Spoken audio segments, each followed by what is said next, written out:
daawadayaal ku soo dhawaada warkii ugu dambeeyay caalamka iminkana dawladda Holland ayaa waxa ay aqoonsatay in dalkeeda lagu geli karo baasaboorka Soomaaliga ee la siiyo shaqaalaha iyo diblomaasiyiinta Soomaalida.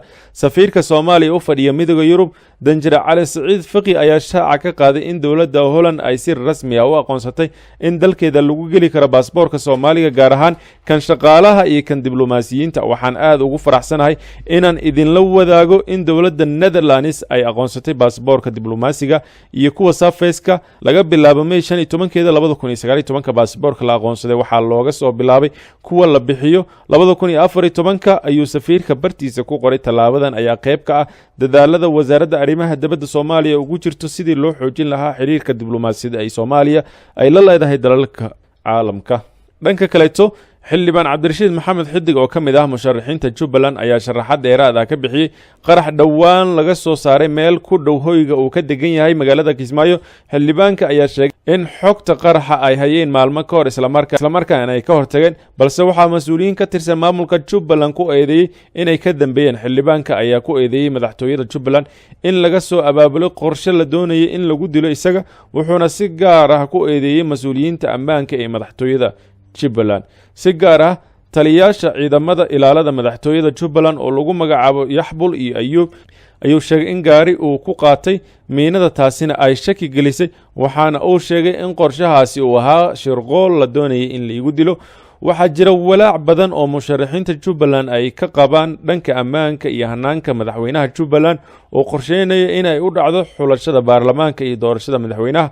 ugu dambeyn xir ilaalinta qaranka Soomaaliya tan Jubbaland iyo saraakiisha AMISOM ayuu ka dalbaday inay falkaasi ku sameeyaan baaris degdeg ah isla markaana aan isaga hari doonin, sidoo kalena uu soo bandhigi doono cadeymo dheeraad ah. dhanka kale Mareykanka ayaa toddobaadyadii u dambeeyay kordhiyay duqeymaha dhanka cirka ah ee guud ahaan Soomaaliya oo kula beegsanayo maleeshiyada Daacish iyo kuwa argagixisada ee August. ku dhawaad 10 dagaalame ayaa lagu dilay kooxahaasi ka howlgala gobolada Bari iyo Shabeellada Hoose oo ka kala tirsan Puntland iyo Koonfur Galbeed.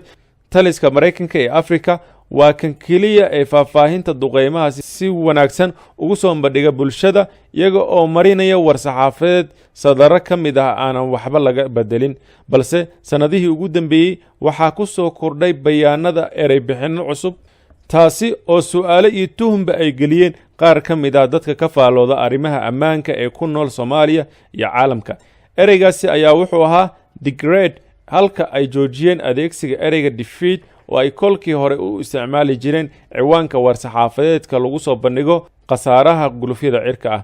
dadka aqoonta u leh luqadda naxwaha Ingiriiska ayaa ereyga degrade macneeyay in uu yahay yarayn ama dhimis, si la mid ah ereyga kale ah ee defeat uu yahay jibin ama ka takhalusid. farqi weyn ayaana u dhexeeya dabcan. war-saxaafadeed ayaa sidoo kale waxaa lagu sheegayaa in ujeedooyinka duqeymaha ay kala yihiin olole xadidan iyo mid argagixisada carqalad looga gelinayo aag xor ah oo ay dhaqdhaqaaq ku sameeyaan. baabi'inta hogaamiyaasha shabakadda waa nuqul yar oo ka mid ah war-saxaafadeedyada Africom, si gaar ah marka ay soo saarayaan faahfaahinada howlgallada ka dhanka ah Daacishta.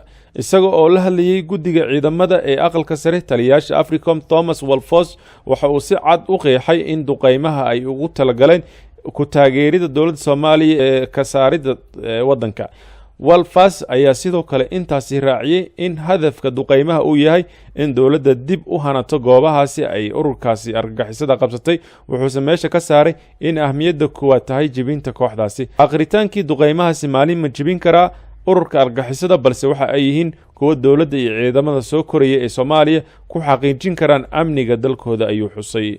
Mareykanka ayaa dagaalka argagixisada Soomaaliya waxa uu qayb ka yahay in ka badan 10 sano walow aysan muuqan guul la taaban karo oo tan iyo xilligaasi uu ka sameeyay marka laga reebo in colaadu ay sii badanayso.